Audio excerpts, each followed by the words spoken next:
I'm Huples Cat. How do you deal with exercise-induced asthma? This is a companion video to a long video on asthma, how to deal with asthma both now and in an ongoing disaster. You really need to watch that one as well. So I'll be running. The first 5-10 minutes isn't bad, but my breathing will get heavier towards like the later part of my workout. And then as it gets heavier and I continue to go, that's when the wheezing sets in and it'll start getting tight, and that's when I know that I need to use my inhaler.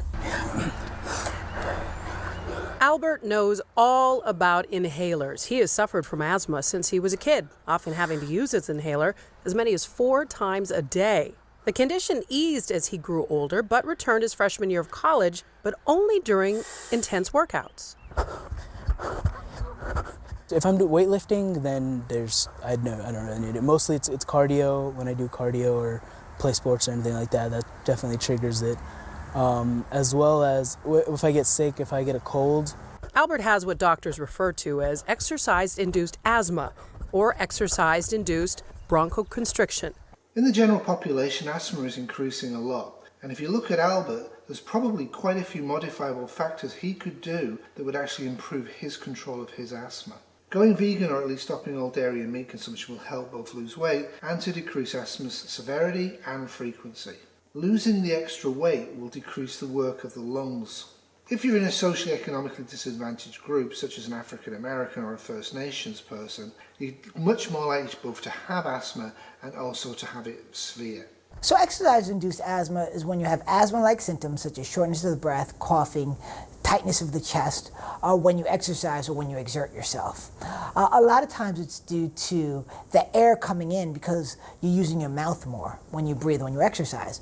When you normally breathe, you breathe through your nose and it's humidified, so it's easier for the lungs to take. When you breathe through your mouth, it's cooler and the lungs may bronchoconstrict or close up, giving you those symptoms of asthma. Okay, let's totally ignore the effect of living in cities and being exposed to pollution, both particulate matter from vehicles and factories. Treat yourself as fragile if you have to do this. Do not take risks. The cold air hitting your lungs is not the only trigger. Sometimes it could be there with infections, it could be there with pollen, with different allergies, it could be there with cold weather, so it could vary. There's a lot of suggestions in my asthma video on how to prevent asthma happening or how to reduce the frequency. You should watch that one as well as this. One thing I would recommend is getting a heart rate monitor, a cheap one that works. You might also want to keep an asthma diary. Note the circumstances around any asthma attack, what helped it, what didn't help it, and what your heart rate was. If it's exercise-induced, it might be dependent on the heart rate. You're going to have to record this over quite some time to figure that one out. Not everyone who suffers from exercise-induced bronchoconstriction has been previously diagnosed with asthma, and symptoms can vary. So things you should notice if you do have some exercise-induced bronchoconstriction or exercise-induced asthma are shortness of breath, chest tightness, and more than I'm just out of shape. These are more like your wheezing typically occurs within about 5 to 10, maybe 20 minutes into the exercise. Coughing is big. If you start coughing a lot, that's more than just fatigue. That's probably your lungs are twitching up. It is a highly treatable condition. Patients are armed with an inhaler and some additional medication if necessary. And there are some best practices for keeping things in check, including making sure you warm up when you exercise.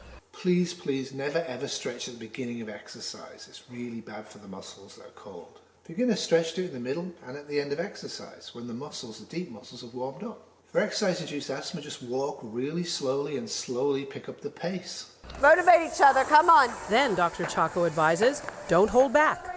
We want people going, and we want people going as hard as they can. You know, exercising actually helps the lungs to grow. It's good for you. Make sure you're breathing. Good job. Good work. In other words, exercise-induced asthma is not an excuse to skip your next workout. Let's do this thing! Yes, this is true unless you keep getting asthma attacks and cannot control them and don't want to die. The good news, a lot of sports stars have asthma. They have not only overcome their disease but done very well in their sports. Oddly enough, having asthma at the elite level is correlated with actually having more chance to get an Olympic medal. Some people get asthma as children and it fades away when they're an adult. Some people get asthma as children, it doesn't fade away when they're adults. And other people have no asthma until they're adults. For exercise-induced asthma, you don't have asthma unless you're taking part in strenuous activity. And then you may or may not have an asthma attack. If you have one, take a full 60 minutes to recover. This obviously is going to wreck your training. It needs to be under control if you're going to be an athlete. However, if you have any signs or symptoms of asthma or exercise-induced asthma and you didn't know you had asthma, you need to see an asthma specialist. The high-performing athletes are the ones that actually have exercise-induced asthma in really odd ways, so they don't even know that they have asthma. But generally, feeling short of breath within 5 to 10 minutes of starting strenuous activity is usually a clinical sign of exercise-induced asthma. Now, you might just be very unfit, and trust me, if I decide to run up a hill now after about 5 minutes, I'm going to be very, very short of breath. But if I'm fit and I start to get short of breath within 5 minutes of easy activity, I know there's something wrong. For exercise-induced asthma, these appear to be consistent symptoms, and you don't need to be Dennis Rodman to actually induce asthma in yourself. Almost anybody can have exercise-induced asthma. Don't exercise outdoors if pollen counts are high.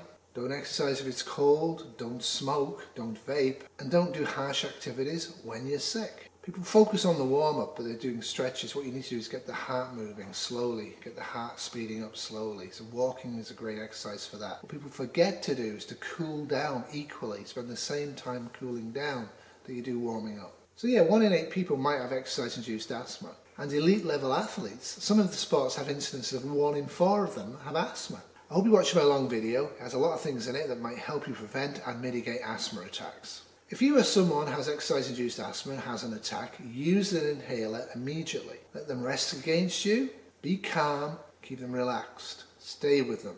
If they're not recovering really promptly, get emergency help by phone, 911, 999. The person that's short of breath might do pursed lip breathing.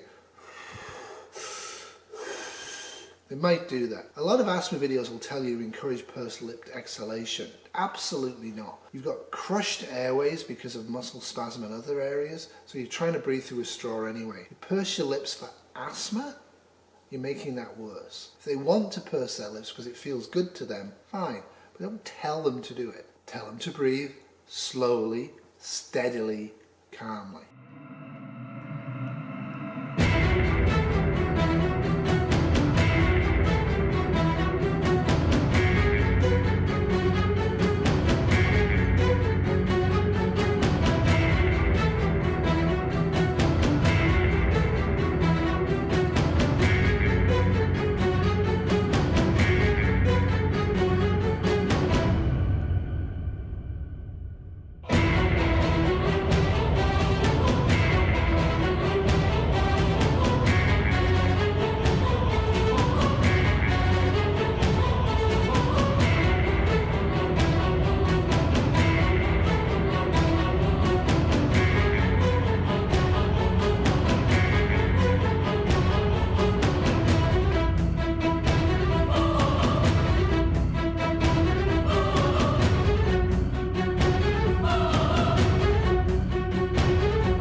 Well, that's it for me. Have a great week. Toodles. Poof poof, what's going on?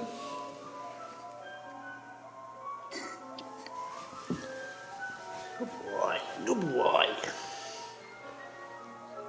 Oh, take a breath in.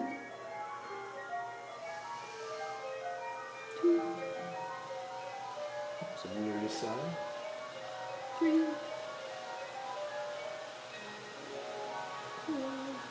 5, 6, Tries to run off at 5. 7. Good boy. Good boy. Good boy. Air dog! This has been a 2024 Little Terrier Sleeping production.